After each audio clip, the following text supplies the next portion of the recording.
Hello and welcome. This is the Wilmette Park District's 2025 Cook County Truth and Taxation public hearing. I'd like to call to order the public hearing of the 2025 proposed tax levy. The Park Board will now hold a public hearing on the 2025. Oh, I forgot you.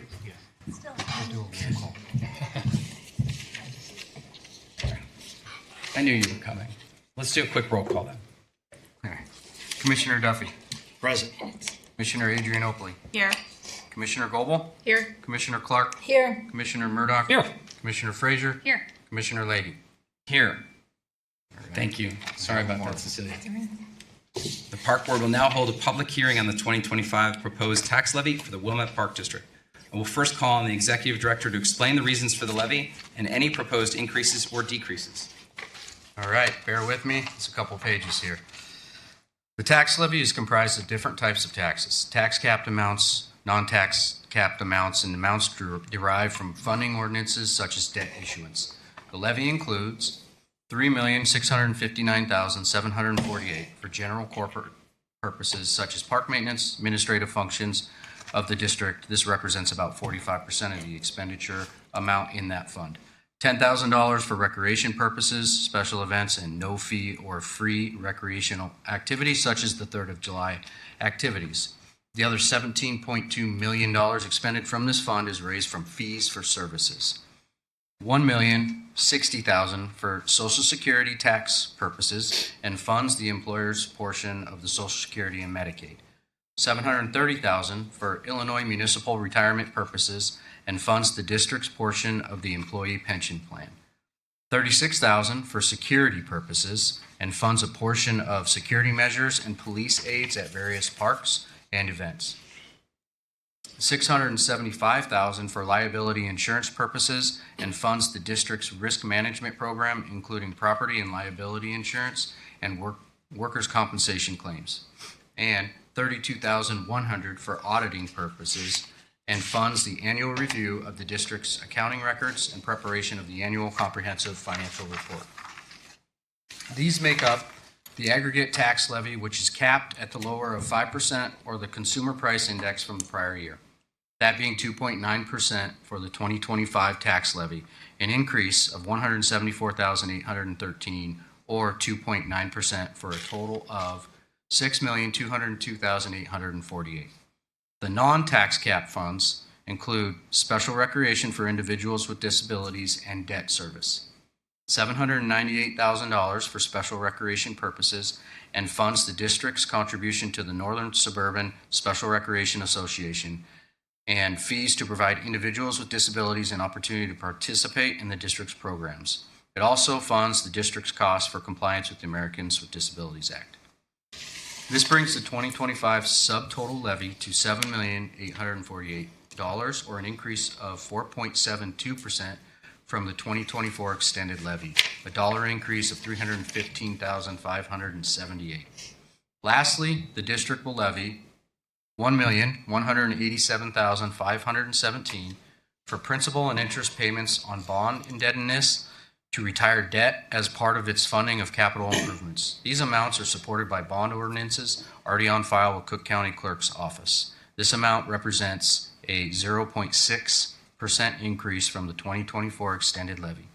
All totaled, the 2025 levy is $8,188,365, an increase of $322,610 from the 2024 extended levy, or an overall increase of 4.1%. You'll note on our agenda for tonight's meeting, it includes two different tax levy ordinances. Ordinance number 2025-0-8 and number 2025-0-9. The numbers I just finished summarizing are from the first tax levy ordinance listed, ordinance number 2025-0-8. Those numbers are also the numbers that were included in the Park District's Truth and Taxation Resolution, number 2025-R-9, that was approved by this board on November 10th, 2025. Ordinance number 2025-0-8 calls for a total tax levy in the amount of $8,188,365. The second tax levy on the agenda is ordinance number 2025-0-9. It calls for a total levy of $8,120,915 which is $67,450 less than the first ordinance on the agenda. That's 2020. That's number 2025-0-8 it's referring to. The only difference between the first ordinance and the second ordinance is a reduction in the amount levied for special recreation purposes. The first ordinance, ordinance number 2025-0-8, includes a levy of $798,000 for special recreation purposes. The second ordinance, ordinance number 2025-0-9, includes a levy of $730,550 for special recreation, which accounts for the $67,450 difference in total levy amounts between the two ordinances. Other than the special recreation fund levy, both tax levy ordinances are otherwise identical. All persons desiring to be heard will now have an opportunity to present written or oral testimony with respect to the 2025 proposed tax levy. First, are there any written or oral comments from the commissioners? Seeing none. Yes, I think. Just briefly, Chris, I thought you did an excellent job going through the differences between the two. I appreciate it. I'll have some more comments when we get to the two ordinances. But just to clarify for folks who aren't as familiar, the truth in taxation hearing that we're doing right now, we're not required to do that this year. We're required by state statute if our portion of the levy increase is 5% or higher. And for this year, we're proposing 4.72%. Even though the overall levy is 4.1, the relevant number is 4.72. Is that correct? Yeah, great. And so if we take a look at the 2-year average, which is what we're going to be discussing a little bit later, we will be over 5% per year for the 2 years. Because I think last year, the number that we were responsible for was 7.49%. I don't know what the two blended together are, but they're clearly over 5% per year for the 2 years. Is that correct? I believe that's accurate. Okay. Yes. All right. Those are the only comments I had for now. Thank you. Okay. Anyone else? Have we traditionally held a truth in taxation hearing for everyone? We do it every year, whether we need to or not, and I think it's a great practice. Great. That's in my notes for later. Okay. Good. So any more commissioners? Are there any written or oral comments from the public? Seeing none, do I hear a motion to adjourn the 2025 Truth in Taxation public hearing of the Board of Commissioners? So moved. Second. I'll second. Director Lindgren, will you please call the roll? Commissioner Duffy. Present. Commissioner Adrianopoli. Here. Commissioner Goebel. Here. Commissioner Clark. Here. Commissioner Murdoch. I think the answer is yes. Yes, that's it. Commissioner Frazier. Yes. Commissioner Lee. Yes. I declare the 2025 Truth in Taxation public hearing adjourned. I will now call to order the December 8th regular meeting of the Wilmette Park District Board of Commissioners. Director Lindgren, will you please take the roll? Commissioner Duffy. Yes. Commissioner Adrianopoli. Here. Commissioner Goebel. Here. Commissioner Clark. Here. Commissioner Here. Murdoch. Commissioner Frazier. Here. Commissioner Leahy. Here. We have a quorum. We have a quorum. Thank you. By way of announcements, very quickly, we are going to go paperless either in January or February, and you'll have a QR code at the entrance. We'd love for everyone to try it out, even in the way out, to see if it works. But that will start for sure in February. We'll have some in January, okay? Second, there's a blood drive Thursday. I'm only announcing this because I'm giving blood and I'm nervous. So if I don't make it. Third. The Park District's one of the sponsors, and we Yes. encourage everyone to participate. Thank Please. you. And on January 19th, in our packet, we have a January 19th committee of the whole. That will be rescheduled and we will post it. Lastly, this is our last meeting of the year. So happy holidays to everyone, staff, everyone here. But on with it. So real quick.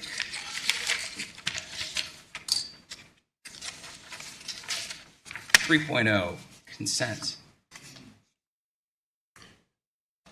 Move to approve the consent agenda of the December 8th, 2025 regular meeting of the Board of Park Commissioners, a copy of which is to be attached to and become a permanent part of the minutes of this meeting. Second. Discussion? Seeing none? Director Lindbergh. Commissioner Duffy. Yes. Commissioner Adrianopoli. Yes. Commissioner Goebel. Yes. Commissioner Clark. Yes. Commissioner Murdoch. Yes. Commissioner Frazier. Yes. Commissioner Leahy. Yes.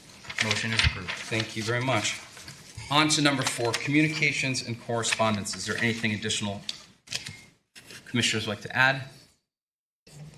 Seeing none, moving right along, we are on to public comment. I have one public comment here. Of course, everyone's welcome to speak for 3 minutes. Just a reminder that we ask that you come to the podium and speak for 3 minutes. We'll notify you when you have 1 minute remaining, 30 seconds remaining, and when you're out of time by holding up a sign and giving a verbal cue. Everything said in this meeting is recorded and broadcast live on Channel 6. Our full policy for public comments in the packet, which you'll soon have electronically. And I'd like to remind everyone that we are a committee of neighbors, and as such, we want our meetings to be as civil, as courteous as possible. So, John Marshall, you are on our list.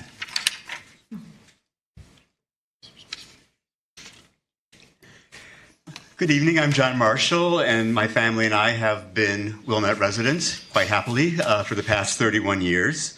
Thank you all for your tremendous volunteer service. And on behalf of the group of concerned residents who have emailed you about the terror inflicted on our community by armed and masked federal agents, thank you for considering the well-crafted conduct ordinance revision prepared by Director Lindgren and Attorney Payne. We think it's a very important step toward protecting our residents, workers, and visitors from the dangerous actions of ICE and other rogue federal agents. The ordinance demonstrates the district's values and leadership, and we urge you to pass it.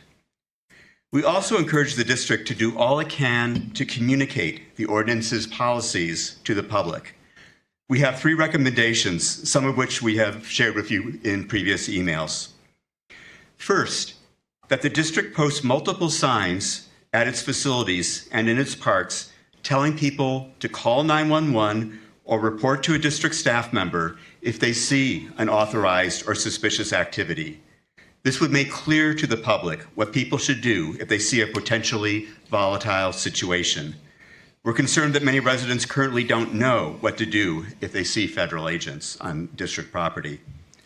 Second, we suggest the district contact all the leagues that use your facilities, informing them of the revised ordinance and letting them know what they should do if they see unauthorized or suspicious activity. Finally, as the Village of Wilmette has done, we hope the district will share important Know Your Rights information and resources on your website, in your newsletter, in posters at your facilities, and in other communications. We expect some of your patrons have not seen the village's communications and would benefit from seeing Know Your Rights information. This includes that they have a constitutional right to ask to see a judicial warrant, to talk to a lawyer, to not answer questions by federal agents, and to not sign any documents under duress from federal agents. The district can be a great resource in sharing this information to the community. We hope these recommendations are helpful and that you will consider them at tonight's meeting or shortly thereafter. While Customs and Border Protection agents have fled south for the winter, they have vowed to return. Meanwhile, ICE agents have still been abducting people over the past week in Chicago and in suburbs including Wheeling, Bensonville, Elgin, and Carroll Stream. We're greatly concerned they'll be back soon in Wilmette, and I hope we can be as prepared as possible as a community. Thank you again for your volunteer service, for everything the district does, and for this opportunity to share our thoughts with you. Thank you, John. Would anyone else like to have public comment? Seeing none. 6.0, staff report. All right. There's a couple things on here that got my thunder stolen already. We have the tax levy that we obviously have in front of us tonight. And as Mike was talking about, that the truth in taxation is actually a board policy and a best practice for transparency when it comes to our taxing. And so even though we are underneath the 5% amount, as an agency, we will continue to hold these truth in taxation hearings so that the public has the opportunity to come and see and give comment. 2026 budget. Over the last few months, the board has been reviewing and adjusting the annual budget alongside staff. With a consensus to move forward, staff are completing the final budget book that will be posted for 30 days prior to the budget and appropriations hearing that will be held on January 12th, 2026 at the regular board meeting. This will be posted on our website, and copies will be available for any of the public that wants to come to the administrative offices here at Village Hall. 2026 meeting calendar, as Patrick mentioned earlier, is in front of us tonight with one small change that we will make for the January meeting and get posted as soon as possible. This 2026 calendar is part of the Open Meetings Act, and posting our annual schedule of meetings must be approved by the board. The blood drive that we're referring to, there's actually a flyer up here for anyone that wants to potentially sign up or take a picture and share it with friends. We encourage you to do so. Patrick will be actually at our CRC on December 11th with Gail Eisenberg from the township and our amazing marketing team to create a little video to That's help gonna be great. raise awareness. And I think there's 20 spots currently available. So the more we can encourage that and get people to come out and give blood, this would be a great thing. And then lastly is the conduct ordinance discussion that we have in front of us on our agenda. Many conversations have been had with the board, staff, and legal counsel going back into our November meeting. And we've received numerous thoughtful emails and calls from concerned residents on the topic of community safety in light of federal immigration activities here in Wilmette. We are bound by the law and what we're able to do as far as enforcement, and we'll be talking about that later tonight. Thank you. Thank you. Parks and Planning report?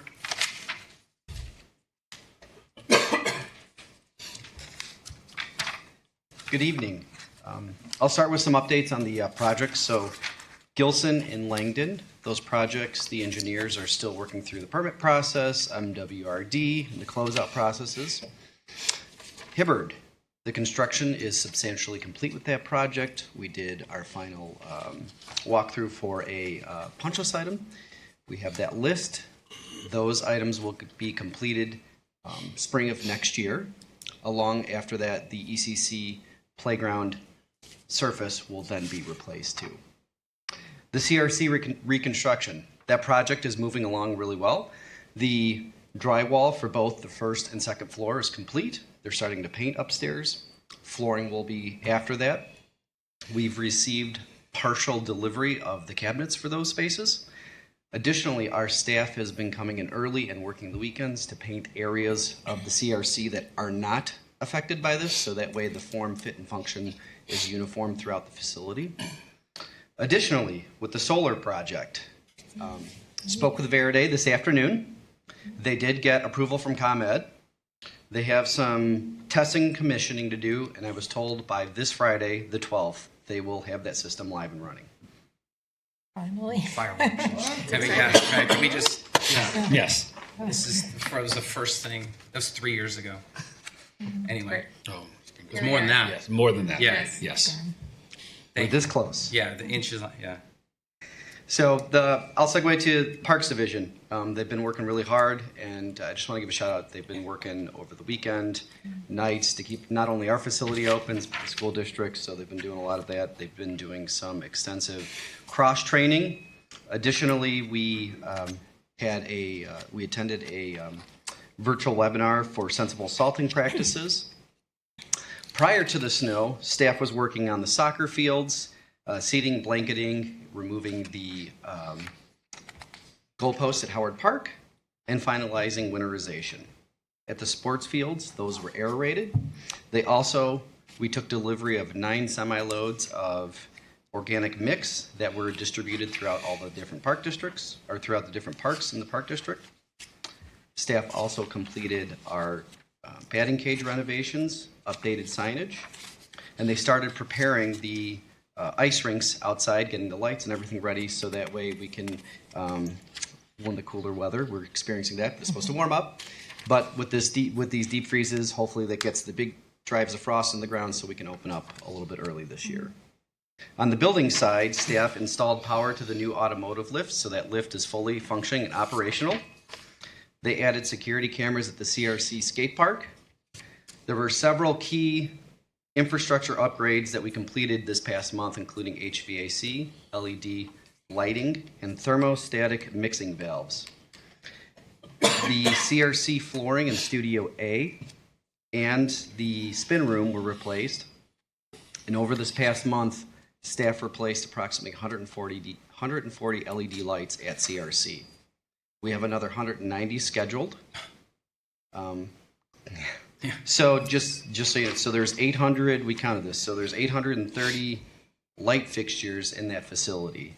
So we're down to our last 190. However, unfortunately, due to the flood, 120 of those that were already converted do have to be replaced by staff. So we are doing that. So now we have a little over 300 to finish, but we're getting close to So just to be finalizing the facility. clear, you're putting LED lights in place of the Yes, we're converting out the incandescents, yes. Yes. Now that 839 is not individual light bulbs, that's fixtures. Okay. So light bulbs. Crews also cleaned, they did some work at golf, replaced some carpet behind the tennis reception area. We also decorated the Santa's mailbox at Malincrot, so that's up, ready to go. They built some new signage, nature signs, stands for Gilson Beach, and we continued with our fire panel inspections throughout the Park District. With that, I'll take any questions. Yeah, the signage will be really nice at Gilson to point out some of the additional features of passive recreation that haven't always been seen. Yeah, I've been asking for similar signs like that, so it's really nice to see them. Yeah, So staff, it's easy. our Parks and Planning worked well with the communication department to come up with the signage, and we're ready to, they did install some of that, and we have some more to install too. It's great. Great. Thank you. Thanks. Joe. Golf report.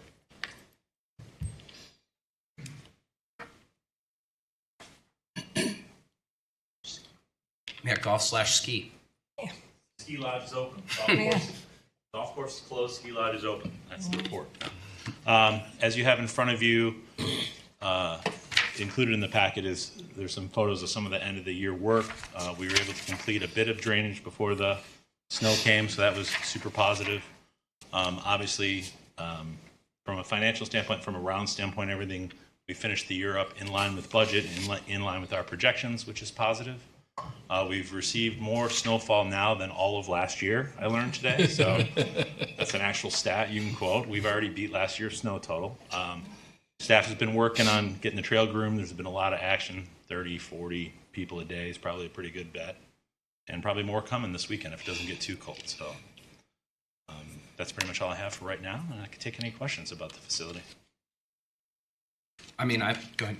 No, I was just going to say, comment overall, kudos to the staff for staying on top of all of the snow so early in the season. Yes, it's been, yeah, Parks has done a great job. Well, we had the first weekend of Santa Brunch, was this past weekend, and 2 more weekends to come. And the snow has been consistently coming on Saturday nights, the last 2, which is great when you got Sunday morning. 8 a.m., 110 people for Santa Brunch. So staff's done a great job getting the lots clear, getting everything salted, and staff getting there and all that stuff. So It's just such a cool additional amenity for to be able to do cross country skiing and to have that groomed. yeah, It's the people are excited. There's some people that when it opened up bought skis, and then they've been sitting in the basement for a couple of years, and now they're out. So it looks like it's going to be here for a while, for better or for worse. So at least get out and ski and enjoy it, I guess. It's great. It's very exciting. Great job. All right, thank you. Thanks. Thank you. Thanks, Ava. Recreation you're going to handle? Yep, recreation will be me. So in November, there's a ton of highlights. The preschool had their first open house art. They had displayed art for all the kids and brought all the parents in. It was really a nice event to get all the families together and to showcase some of the little ones' beautiful artwork. And then actually we have the Ninja Walls complete, which the gymnastics team is super excited about, has a lot of programming scheduled for ninja birthday parties and ninja classes and things like that. They're excited about the CRC reconstruction, and so having the new floor in Studio A and continuing to see that development take place. It's been a long road for that team there, and not only for what Josh's teams had to endure, but the recreation team and the operations folks that are over there have really done a good job trying to balance everything, moving around. And so it's exciting to see it going back in, which presents a whole new challenge. They're meeting regularly to make sure that they are moving things where they need to go, so that the contractors can get in and do the work as seamless as you can make something like that. Anyone who's remodeled their house and tried to live in it at the same time can understand what that's like. And this is just on a much bigger scale. So they had a wonderful production of Elf Jr. They've had tons of trips, league play, and we had a pretty large Glenbrook North-South hockey game on Wednesday before Thanksgiving. That all things went pretty well there with behaviors, and everyone had fun, and it was a packed house, so we were happy to see that. I'll add that on the sports side, youth soccer reached out to all their families and did kind of an extra little side food drive. So they had well over 100 families to help bring and provide food for the food pantry. Youth basketball is continuing to grow, and the numbers, we have close to 800 participants for the 1st to 8th grade winter basketball. So that's really strong numbers and promising there. And as you'll see later on the agenda tonight, we have some basketball hoop upgrades that I think will be very well received by a growing program. And Center for the Arts, I mentioned the Elf musical was November 7th through 16th. There were 5th through 8th graders that were there, near sellout crowds. Everyone was very happy with seeing their little ones grow and all the hard work that they put in. And on the same light, December 11th through 14th will be the annual production of the Nutcracker. That's co-produced by both the dance and the theater team. So there's going to be lots of acting and dancing, and they've broken it into a somewhat traditional, non-traditional Nutcracker performance, and to kind of help enhance the skills of all the kids there. And they've expanded it to 6 shows for the first time ever, so they're excited to be able to host that. Well done. Yeah, that's it. Operations?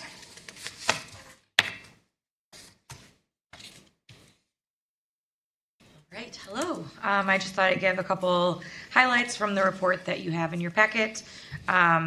We have started fine-tuning the outline for the 2025 annual report. So the 2024 annual report was the very first one that we produced as a district. So this will be our second one.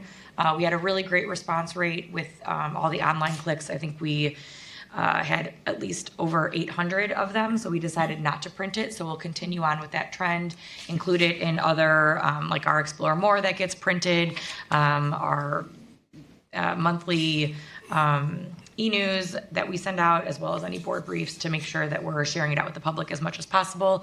Sometime probably in March is when we have all of the data figured out and constructed. So that's new to come, exciting. We have a lot of summer job postings that are up and running and that are getting out there. So for all of those kids in town and adults that are looking for something to do over the summer, all those positions will be posted and applications will start opening up for those. Cyber Monday happened. We had over 2,500 passes that were sold for Cyber Monday, which is really exciting. Obviously a great opportunity for the community, so we'll keep that going. Breakfast with Santa, I don't know on social media if anybody saw any of the really fun, videos that the teams produced, but those helped spike all of our enrollments for Breakfast with Santa. We have 13 seatings that we do with the lawn. So once those kind of fun little gimmicks went out, they definitely saw an increase. So it just kind of shows what social media does for registrations, which is exciting.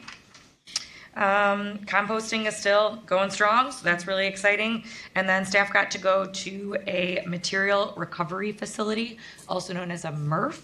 That was a very interesting tour. We had staff from all different departments. We actually went on 2 different tours of the facility and learned a ton of things about recycling products, what we can and cannot recycle, and inspired us to kind of look to see what more we could do to help the community and people that are in our parks and facilities understand what items can actually go where, to recycle, compost, the Hefty. I don't know if any of you guys use the Hefty orange bags that the village has, but it was very, very informative, and I was really surprised by the number of people that came. So lots going on, but just a few highlights. Any questions? No, I'm once again impressed by the email reach. Oh my gosh, it's amazing. Yeah. It's really great. And I think now that we've tailored it down to a couple different areas, understanding who's opened what emails, if you're not receiving something, you have the option to, opt back in if you want. But now that we've kind of narrowed down board briefs or fitness or events, people are really opening what they want to see, not just getting a bunch of emails about things that they don't care as much about. So it helps. Great. Thank you. Thank you. That's great. Finance report.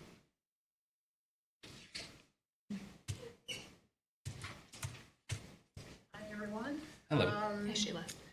I want to thank you for approving the engagement letter for the audit firm, considering I just confirmed the kickoff meeting for the 16th. So thank you for that.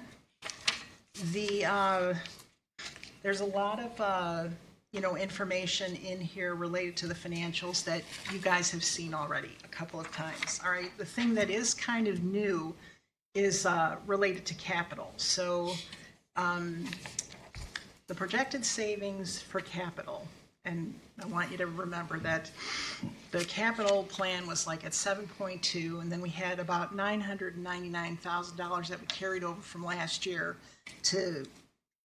we were going to spend in capital this year. But because of some projects getting canceled, some projects coming in under budget, we are saving about $108,000 off of that number, okay?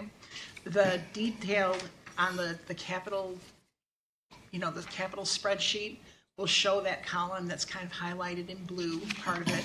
That'll show you where the savings are for each one of the projects. But that was a kind of, new thing to talk about this month. We're planning to come in at projected, which is maybe $3.9 million loss for this year. I'm not seeing that anything's going to change from that, but as I know and find stuff out, I will let you know. And I think that that's about it. I have not seen a dime yet of property taxes. I'm checking every single day. The due date for the property tax bills is 15th, so I'm expecting to see something soon after that. And those are remitted to us upon receipt by the county, Well, roughly. I can't imagine that they haven't already received some stuff, because I know people have already paid their property taxes. I'm just not sure how that all works. Usually, I've never really paid attention to it before, this year. So I would expect that we would be seeing something very soon after the 15th of this month. Can you just we don't have a meeting at the end of January. Can you just give us an update? I later? will have Chris let you know when he does his weekend updates. Thank you. Okay? Real quick question for you. Miscellaneous revenue, village ticket revenue share, is that $18.40 or is it 18? It's 18.4 thousand. Yeah, there should be a K after that. All right, and then other grant revenue, $19. So it's not $18.40. Yeah. Sorry, village. Yes. Well, I just saw, only, And 20 the other, tickets were issued. yeah, so they should be in the thousands, all of Right, that. right. And if you add all of that up, it comes really close to the, there's this other smaller amounts, they're immaterial relative to that over number. I think I had the same question about the ticketing, whether it was 18,000 or less, Yeah. so. And Sheila, is it typically, like the concession fee revenue of 17,000, is that in the budget? And this is 17,000 in addition to what was projected, or is this? So the concession No. revenue is in the projection. It is not in the budget. There was a catch-up of money that we hadn't collected last year that we collected this year. That explains the overage for this year. Okay. So it's a timing matter? I would say timing, yes. Thank you.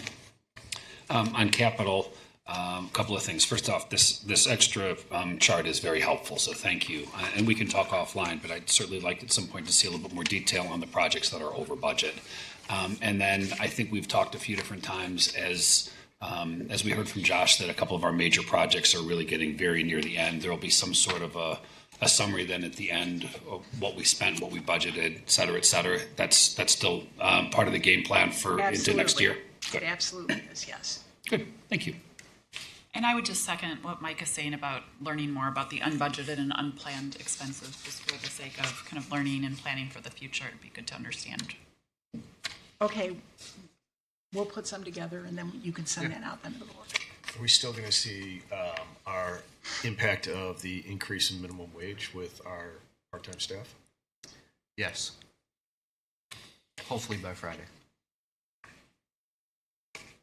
Anyone else?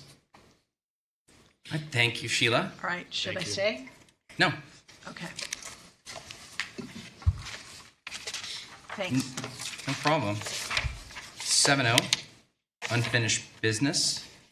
There being none. 8.0, new business. 8.1, consideration of immigration enforcement ordinance 2025-0-10. So are we going to read the statement before we make a motion, or are we going to make the motion and then read the statement? Andrew? Let's do the motion in a second and open it up, and then we can do the statement. Sounds good. Be my recommendation. I move to approve I move to approve ordinance 2025-0-10, an ordinance amending Chapter 4 of an ordinance regulating the use of parks and property owned or controlled by the Wilmette Park District. A second. Chris, do you want to lead off? Yeah. So a little background. At the November 12th Village Board meeting where they unanimously adopted the Village Ordinance 2025-0-92, they have a few more of those than us, in response to the recent federal immigration enforcement. That prompted more discussion from the Park District, especially in light of Howard Park being named as one of the public spaces that we actually lease from the village to provide recreation activities. So at the Committee of the Whole meeting on November 17th, the board discussed this ordinance that the village had recently approved and reviewed the Park District's legal authority to regulate activities in our parks and facilities. At the end of the discussion, the board directed staff and council to draft amendments to the existing conduct ordinance. Staff and council proposed clarifying language within the Park District's conduct ordinance to ensure clear, predictable guidance for staff, patrons, and others using our Park District property. We're recommending that the board adopt an ordinance amending Chapter 4 of the Park District's conduct ordinance to add new section 4.08, use of Park District property for civil immigration enforcement activity. And this will allow staff to move forward with educating all of our employees so that they know what to do, when to do that, and also to create all of those protocols that we'll need to have internally so that we are prepared should anything happen in the spring. Thank you. Andrew, is there anything on top of this you'd like to add? Just No, I would just clarify that we had a pretty detailed discussion that I was a part of at the Committee of the Whole in November. Obviously, I think we all recognize that regardless of how far the public or the board might like to take it, there are certain limits that we have, both as a non-home rule unit of government, as a park district, but also trying to regulate a federal agency. So working with Chris, we tried to push things as far as we could to sort of create protections in the community within the bounds that we have as a park district. And I think that's where we ended up with the draft ordinance that's on the agenda tonight. any discussion? I appreciate that we're moving to be within the same, spirit that the village is. I think it's important for us as bodies of government to be unified in that regard. I do have a question about the staging operation, and I support the spirit of the ordinance, but I'm curious about execution. I know during the Democratic National Convention, the Department of Homeland Security used Gilson Park for staging at request, which we granted. If we are asked for staging space, do we decline? Is that what this conduct ordinance will say? Or does it still come before I would say the executive director and probably the attorney to answer that question? Yeah, so the restrictions that are being built, or at least are proposed to be built into the ordinance, relate strictly to staging as it relates to civil immigration enforcement. So if there were staging activities, that's now, or if the board passes this ordinance, would be prohibited. If there was other types of staging for other purposes, like a convention, a rally, other things, sure, those would be outside the province of this ordinance, but it would still, because it's use of your parks, it would still be a request that would have to come through the district and ultimately be approved. Understanding that if it's requested to stage, our answer would be no, according to our conduct ordinance. That would be my direction. Right, okay. Yep. Thank you. I just want to kind of raise again, I mentioned it at the last meeting, but I feel like this is something that's continuing to evolve and that we should, I'm very comfortable with what is currently being proposed, but it's something that I'd like us to continue to monitor, especially as other cities and municipalities are passing various legislation. I know in LA, I think on December 5th or December 2nd, recently, an ordinance was passed for banning masks. So I think those are things that, again, as we see how this is rolling out in other communities, that we should continue to have dialogue about. Yeah, picking up on that, I think this is a great statement about our values. I was here on the November 12th meeting when the village board discussed, and I've been in a lot of very full meetings. I've never seen this room as well attended as it was that night. And I'd like to thank Mike Brayman and Jeff Stein for sort of, and Senta and the trustees certainly for leading the way and giving us a path. Not just in terms of helping us with the documentation that Andrew, then you picked up on, and Cecilia, thank you for your comments as well. But also I thought they gave a great presentation, picking up a little bit on what you had said, Andrew, is the reality is there are limitations to what we can do. And so I think it's important that, back to Julie's comment, let's stay on top of this. Let's make sure we can do everything we can do, but also we have to understand there are limits to our authority. I thought, Mike and Jeff in their presentation did an excellent job of kind of going through that for everybody. And then just maybe my last comment, John, thank you for speaking, and you made some recommendations, and I too would like to see some additional signage and some of the other recommendations. So I thought that was super helpful. So thank you. And can you clarify, Chris, are there signs in parks at this point? Well, we have all kinds of signs. We have no gun signs. We have, every single facility has a no gun sign on it. Specific federal immigration, know your rights and things like that. I mean, those have been passed out and given to staff. Staff have been educated on those, but that's something that we can look at as well from a staff and communication forward method, is to ensure that we're continuing to kind of help spread the word on what people can and can't do.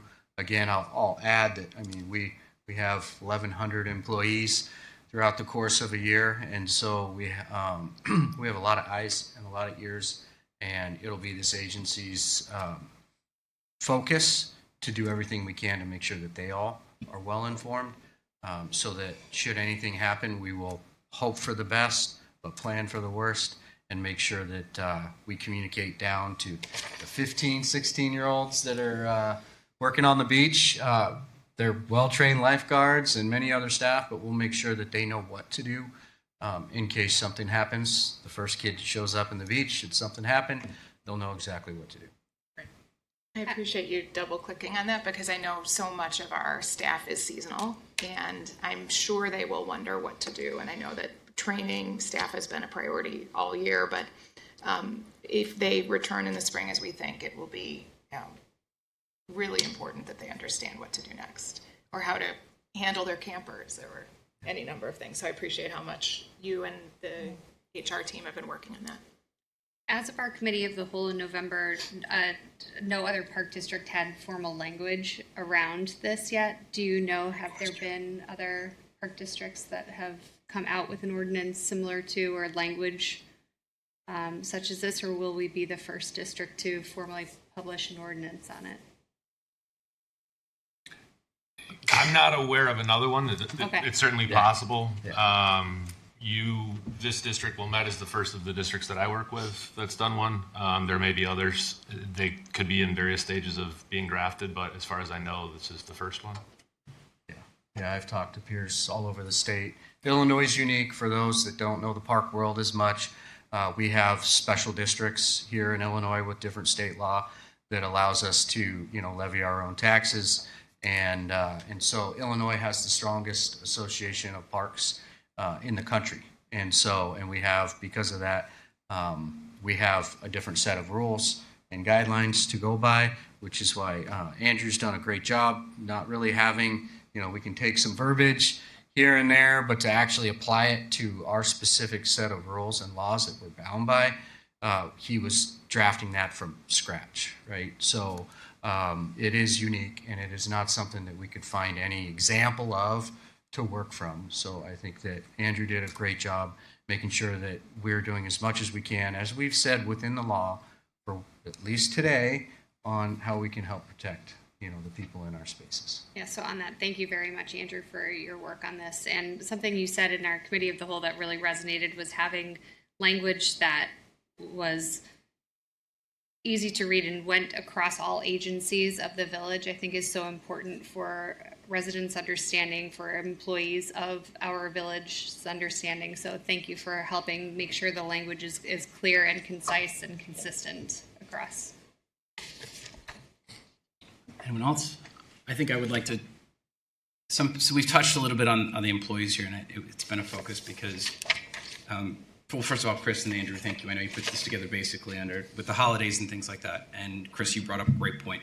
That in a few short weeks, we're about to onboard several hundred 15 and 16-year-olds, and we're going to have to tell them what to do if armed and masked men show up at their parks. So we're going to train them for what to do for their safety, but also, and I think Allie brought up, or Julia, they're the kids that they're counselors for. The fact that we're in this scenario and we have to plan for it is absurd. And while it's not the same that we're planning and saying how absurd it is, because the ongoing fear of our 1,100 staff, because some of them, because of the color of their skin or what they do, highlights the threat here is not theoretical for us. It's very real.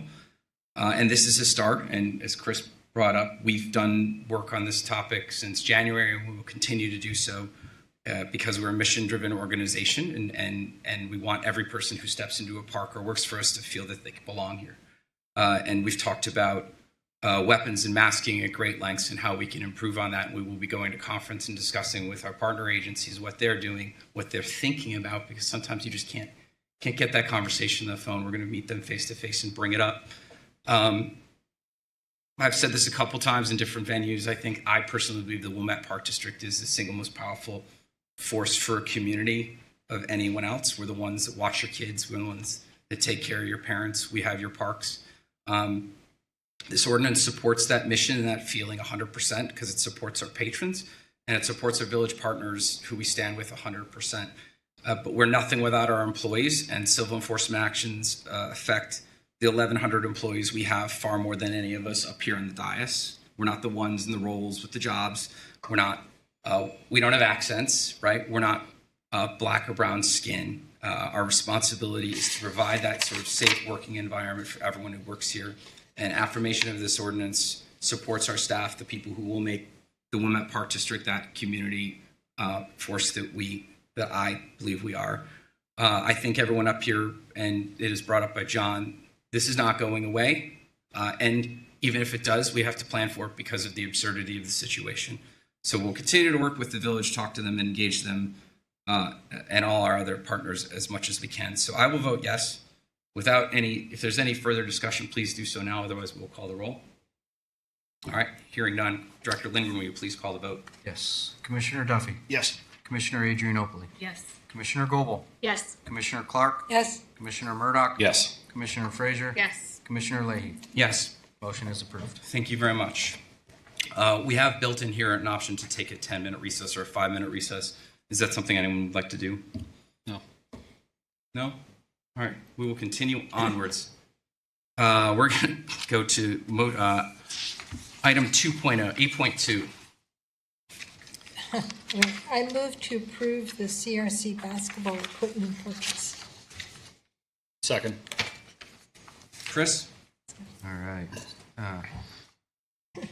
Okay, so we have, as I had mentioned at the CRC, in our gym space, we are looking to upgrade the basketball hoops to allow for them to be more adjustable. They're currently not adjustable to the level that we would like them to be.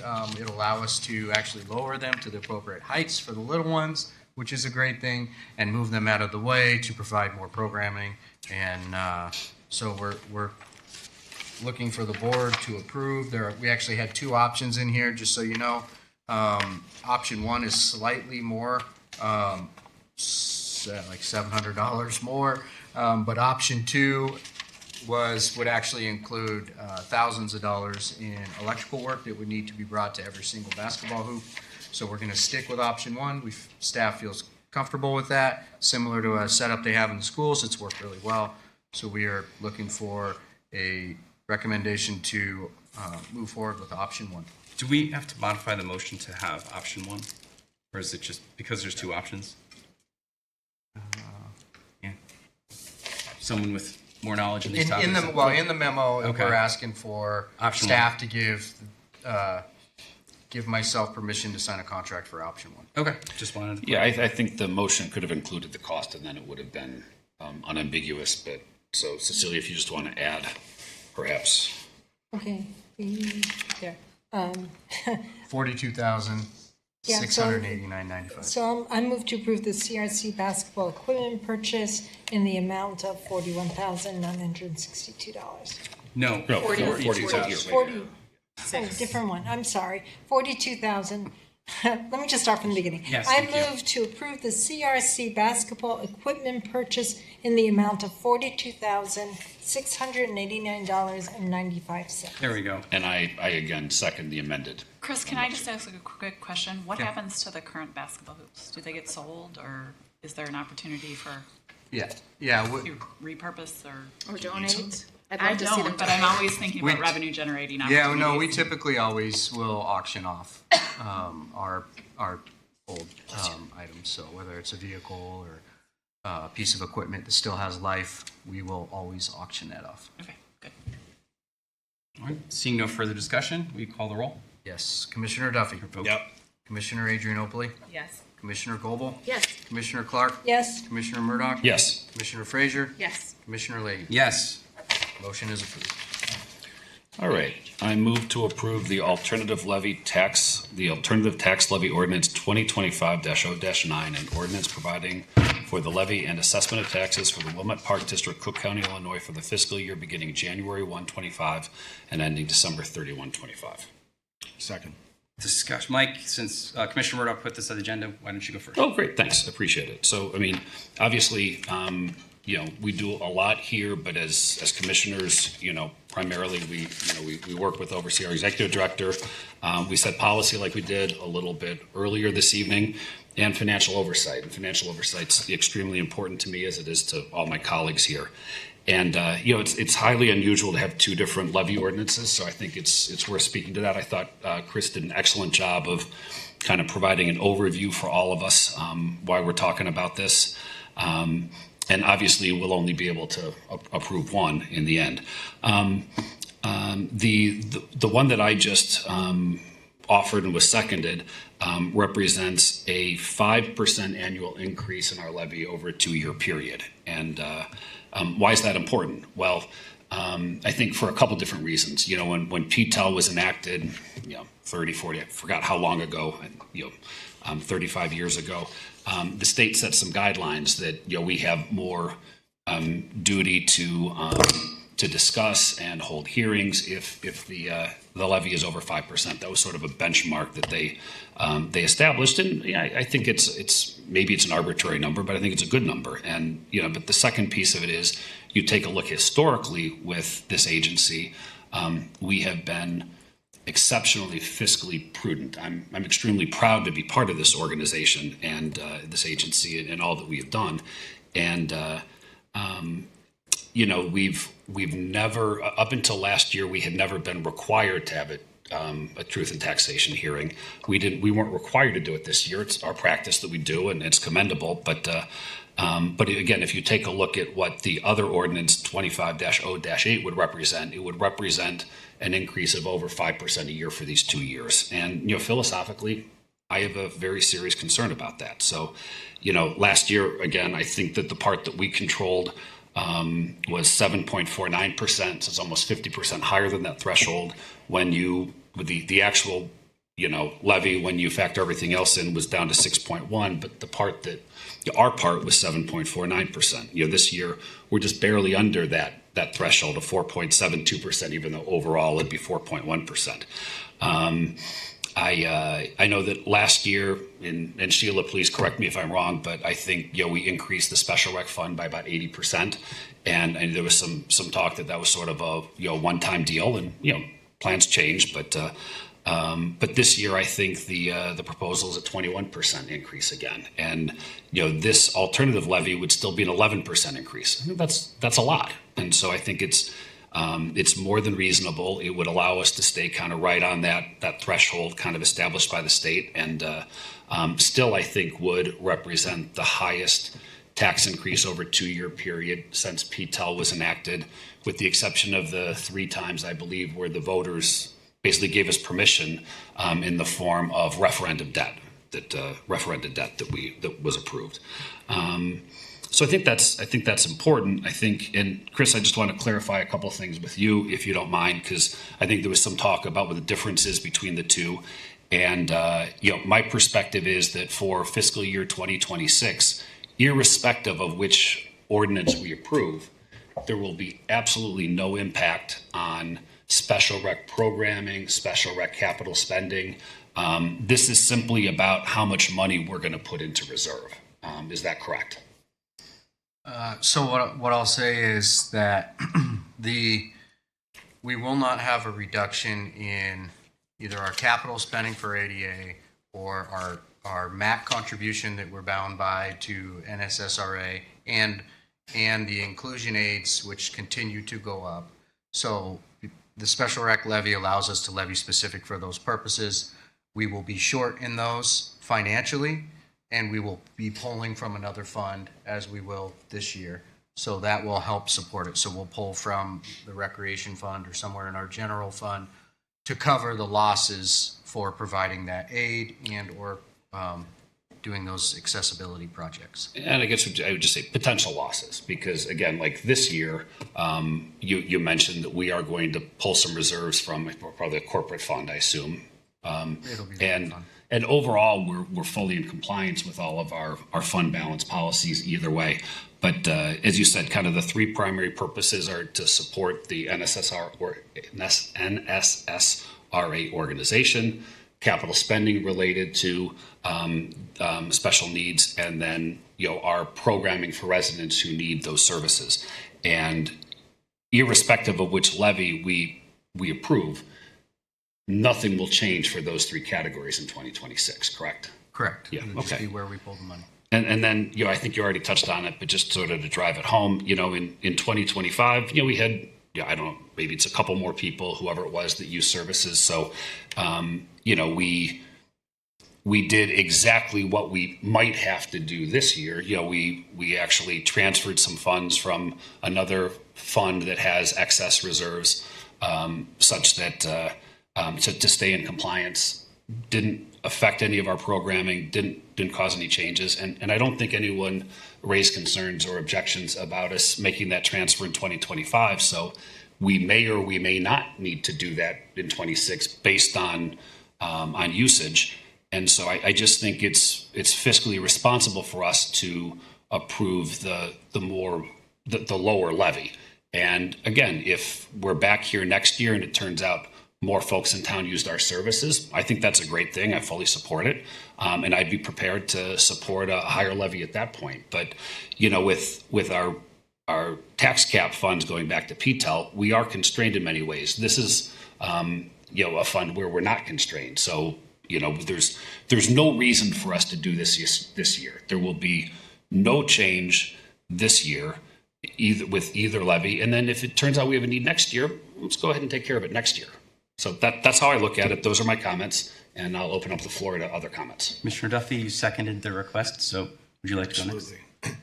So, having heard quite a bit of that at our meeting, I agree with Commissioner Murdoch that we're not cutting services. We're not changing the amount of money that is being planned to spend towards whether it's special rec or ADA improvements. What I would like to point out is that as a percentage of your real estate tax bill, right, what does the Park District account for? And I can't imagine there is a person in this room that doesn't complain about their tax bill when they receive it, when they get their first installment, when anybody complains about what they pay to live in Illinois. And I just want to point out, in the year 2019, as a percentage of your tax bill, the Park District was 5.3%. In 2020, we were 4.79%. In 2021, we were 4.08. So you can see as we're retiring debt, the numbers going down. In 2022, we were 4.07. In 2023, we were 4.05. And last year, we increased our levy, and we went 2024, we're 4.23. So we went from a decreasing number throughout 23, so we jumped back up. And we will jump back up again this year with this new levy. So to me, if we can do something about our tax bills, we should. And some of that is asking for less dollars from the taxpayers. We have the ability to provide the same services, the same improvements throughout the district without going to the taxpayers and asking for this additional spending for in the levy. So that's my argument on this right now. I don't want to see us taking more and more a portion of our tax bill that we pay. We have other means, and we should look at those. Any further discussion? Well, I guess I would just. Commissioner Murdoch, you've spoken already. Any further discussion from We anyone all else? can speak. We're going to go in order, and then we can go again. I don't want him to speak over anyone else. That's normal, right? Anyone else like to speak before Commissioner Murdoch goes again?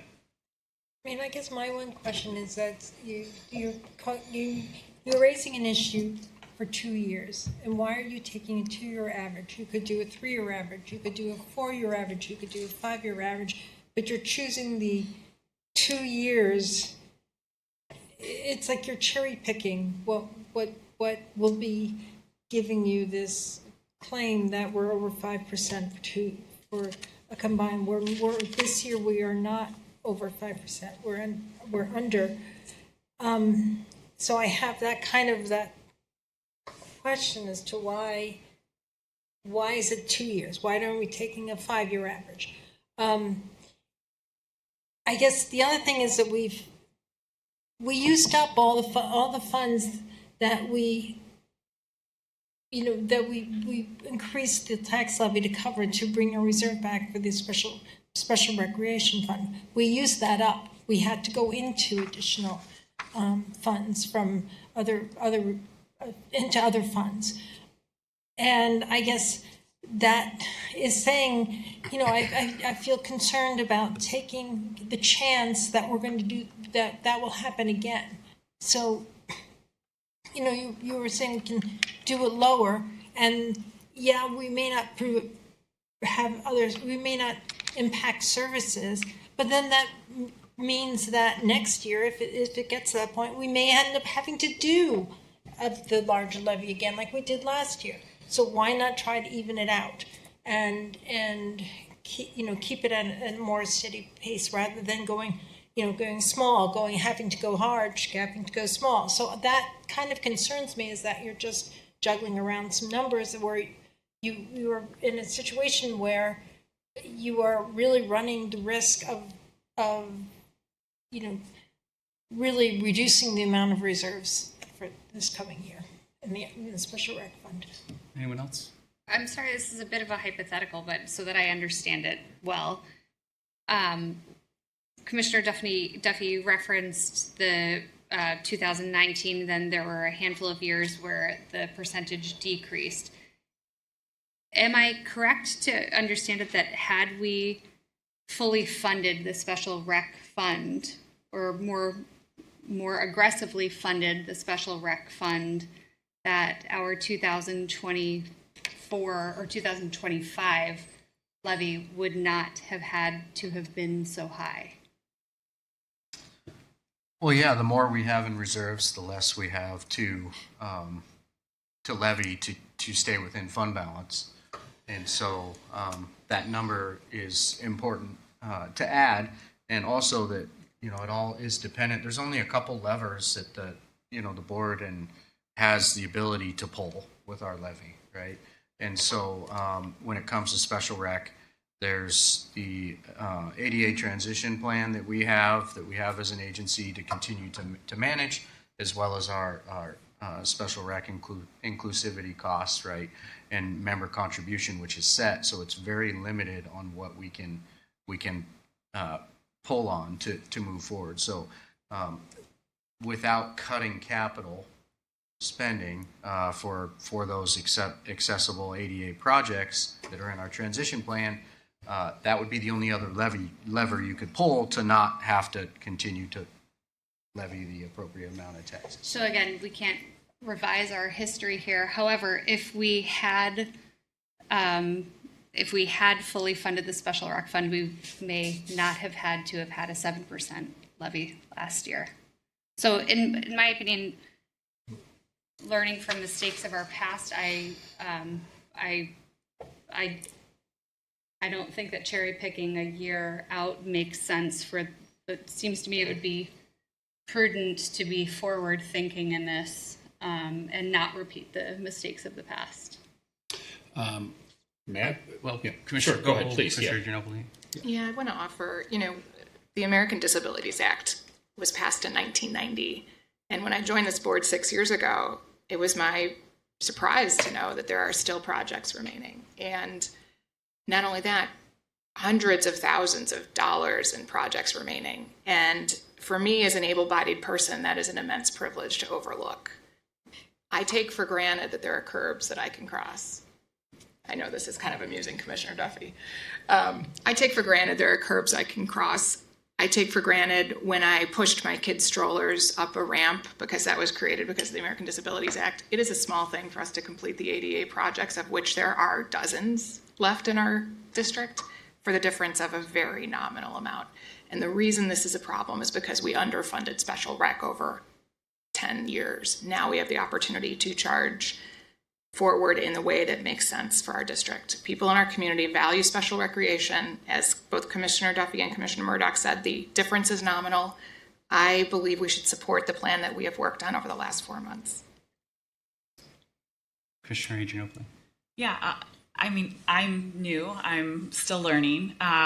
So this is a very helpful conversation. The data that Commissioner Duffy shared going through the percent of taxes year by year is informative.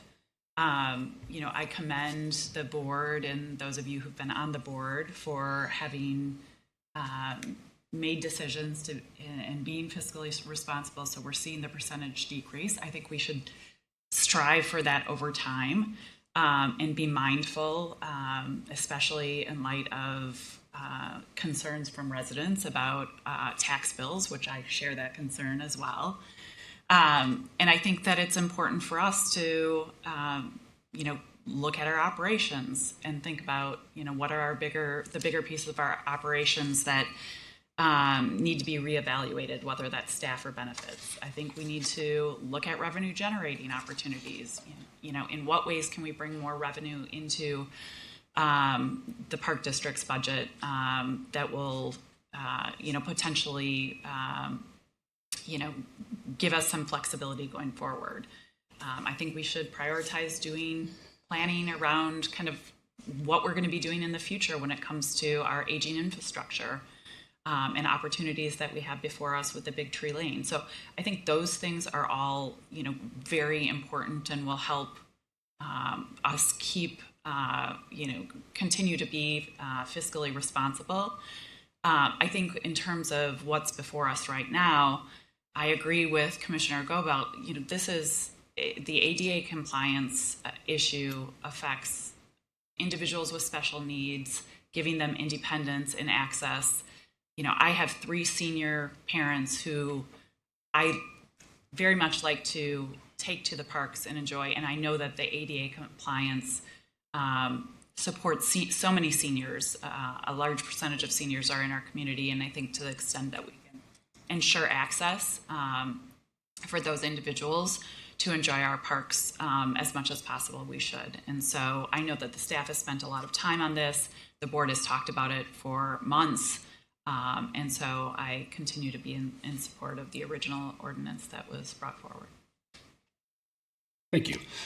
So I guess I would sort of go in reverse order to comments. Thank you for all your comments to help me understand kind of your perspectives. I would, comment to both Julie and Julia that, of course, I'm in 100% agreement that anything we can do to complete our ADA plan sooner than later is advisable.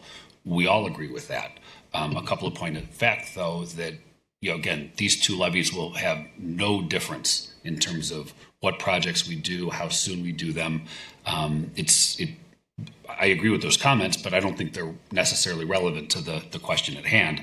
Along those lines, and again, Sheila or Chris, please correct me if I'm wrong. I think we have allocated funds, capital funds over the last few years for capital projects, and we didn't spend all of them. And I'm not saying that we made a mistake or whatever, nothing could be further from the truth. I mean, sometimes projects take longer, sometimes there are lead times, sometimes there are challenges. But this discussion doesn't have anything to do with the amount of outstanding capital projects or whether we accelerate or slow play any of them. I think we're all on the same page. We'd like to get as many of these done as quickly as we can. And that's why we increased the capital spending for special needs projects this year, which I know Commissioner Duffy and I support just as robustly as everybody else in the room. So, Ally, I think you had, and I think Cecilia, you'd asked, well, why 2 years? And I think the term cherry picking was used. Again, I don't think that's a fair assessment or of what I'm doing. A couple of comments, and I'm going to make an absurd statement just to try to drive home the point. If we had raised taxes by 20% last year, then this year we could come and lower taxes by, I do the calculation, let's say it's 8.2, 9.3%, and pat ourselves on the back that we're lowering taxes this year. But, the reality is we're not. I mean, we just more grossly overtaxed last year, so then we can kind of give ourselves probably a not well-deserved attaboy and that's what happened last year. I mean, the part that we controlled, we raised taxes by more than 50%, almost 50% more than we'd ever done in the past. Just to quickly interrupt, we didn't, that was technically not enough, right, to cover our special need expenses.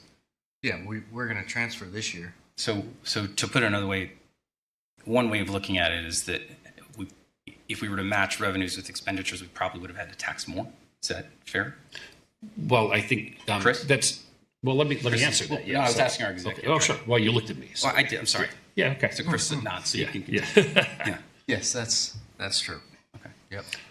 Again, and this goes back to Ally's point a little bit, and hindsight's 2020, and I wish we might have done some things differently in the past. I mean, we drew down our reserves, in my opinion, too quickly the prior year, which created some of this problem. Which is why, again, when we had this meeting last year, I advocated for us to sort of build the reserves back up over a 2-year period or a 3-year period. Then we wouldn't be having this conversation today, quite frankly. Going back to your question or your comment, I think in my mind it proves the point that we took some reserves from our corporate account because we did have a few more people using our services, which is a wonderful thing. And we don't know how many people are going to use the services this coming year. It's speculation on our part. But if it turns out that this coming year, like this past year, we had some more, it certainly gives us the opportunity next year. What I'm talking about, I'm not cherry picking, I'm talking about us evening out our tax increases over a period of time. Because we do have flexibility in this account, we can fix this problem next year without any consequence if it turns out that it's a problem. All I'm advocating is that we try to even out our tax increases to a level that the state has defined as being, I don't know how they defined it, so I don't want to misstate anything, but there's a 5% threshold that's been established by the state.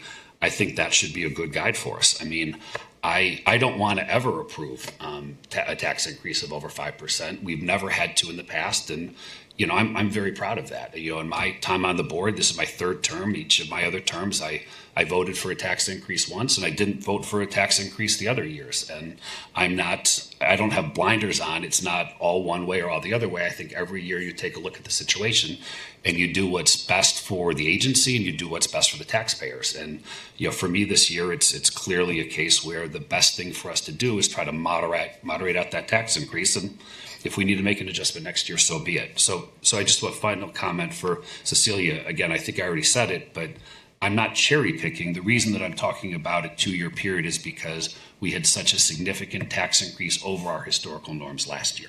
That's why I'm looking at it over a 2-year period. Commissioner Duffy, did you want to talk? Sure, I would just love to point out that for the last year, we've had financial committee of the whole meetings to discuss our budget, our capital planning, and not once until we started discussing levy was there any board member who brought up the point that we should start spending more on ADA improvements throughout the district. So to say now, all of a sudden, it's the most important item or a very important item is a little disingenuous. I do disagree with that. I definitely brought up, we talked about ADA, the ADA capital amount being the same.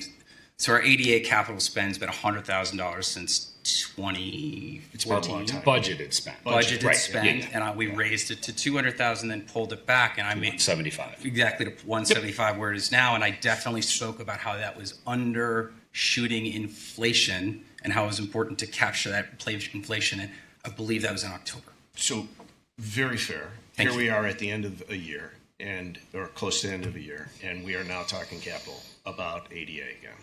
And I would love it if we spent more time with these improvements to get them in our rearview mirror. But they're a portion of our budget, as discussed, $175,000 being put towards it.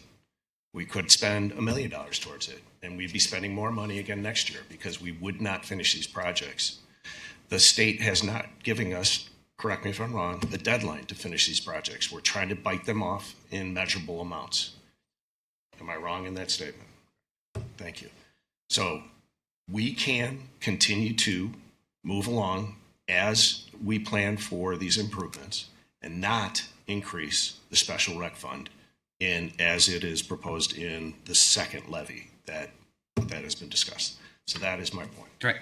Can I just? So one let's last thing, limit and then it. I'll let it go. Yeah. One last. So Patrick, just to clarify, though, I certainly appreciate what you're saying, but either levy will allow for the exact same amount of capital improvements this year. I just want to make sure that that's clear. I apologize. I said it wrong. No worries.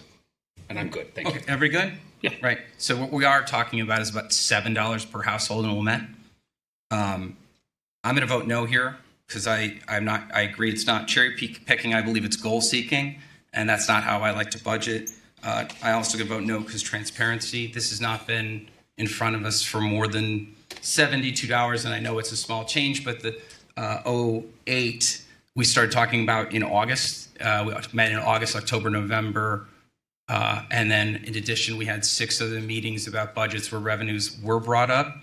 And lastly, staff recommends the other ordinance. So Chris, will you please call the vote? No, I'm sorry. You said something that was inaccurate, so we just need to clarify that before we take the vote. Which You part? said that this has only been before us for 72 hours.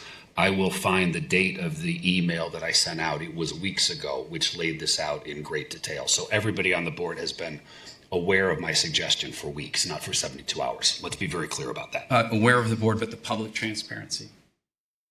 Look, that's a reason, and that's my reason, right? So Chris, will you call the vote? Commissioner Duffy, Yes. Commissioner Adrianople, No. Commissioner Goble, No. Commissioner Clark, No. Commissioner Murdoch, Yes. Commissioner Frazier, No. Commissioner Leahy. No. Motion fails. 8-4.